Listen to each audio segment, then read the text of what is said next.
Abutan nga ni Carlos ang kanyang bahay na napakagulo na at dito nga niya nakita ang kanyang anak na si Harry na nabugbog na nga ng mga masasamang tao.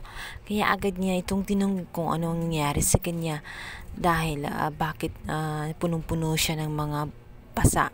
Sabi ni Regan na okay lang naman ang kanyang pakiramdam dahil mild lang naman ang mga sugat sa kanyang mukha.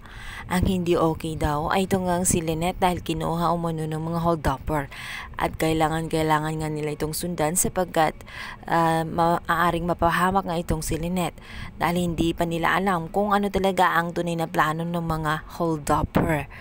Samantala, nung nakarating na nga sila sa bangko at na-withdraw na nga ni Lynette ang pera na gusto ng mga hold-upper, akmang ibibigay na sana ni Lynette ang perang hawak-hawak niya, pati ang bag nito, subalit nagbago ang isip ng mga hold-upper.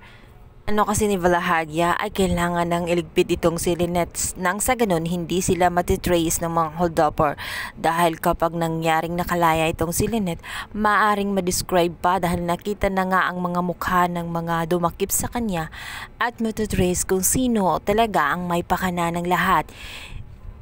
Sabi ni Moira na siguraduhin daw ni Valahadya na hindi sasabit ang kanyang mga bagong tauhan. Subalit talagang hindi mangyayari ang kanilang iniisip sapagkat nakita nga ni Doc Katie at itong kanyang kasamahang doktor itong si Lynette sa may di kalayuan habang kasama nga itong mga hold-upper. Kahina-hinala nga ang mga kilos nitong si Lynette at napansin din nila na parang natataranta itong si Lynette kaya naman maisipan na mga kaibigan ni Lynette na i-report sa pulis ang nangyayari. Sasabit kaya ng tuluyan itong si Moira at itong si Valahadya. Sa kabilang banda, nakuha na nga ni Valahadya ang inaasam na pera. Walang kamalay-malay si RJ na ang kausap niya na unknown caller sa telepono ay walang iba kundi itong si Moira. Iniba lang ang kanyang boses kaya hindi siya nahahalata. Linlang sadya itong kanyang asawa dahil lahat ng bagay ay kinukuha na nga ng tuluyan ni Moira at sukdulan na nga ang kasamaan nito.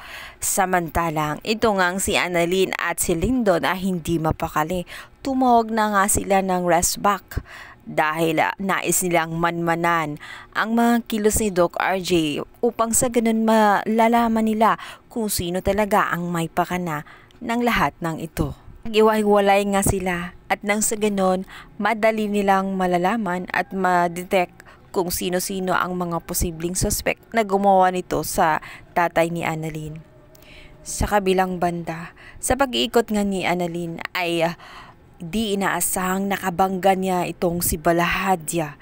Kaya naman kinabahan ngayon itong si Valahadya dahil alam ni Annalyn na may kakaiba sa pulis na ito sapagkat siya rin ang alam niya na may kinalaman kung bakit nawawala ang CCTV footage ng hotel kung saan nangyari nga ang pagkahulog ni RJ nung itinulak siya nitong si Moira. Malalantad kaya ang katotohanan na ito ang dahilan?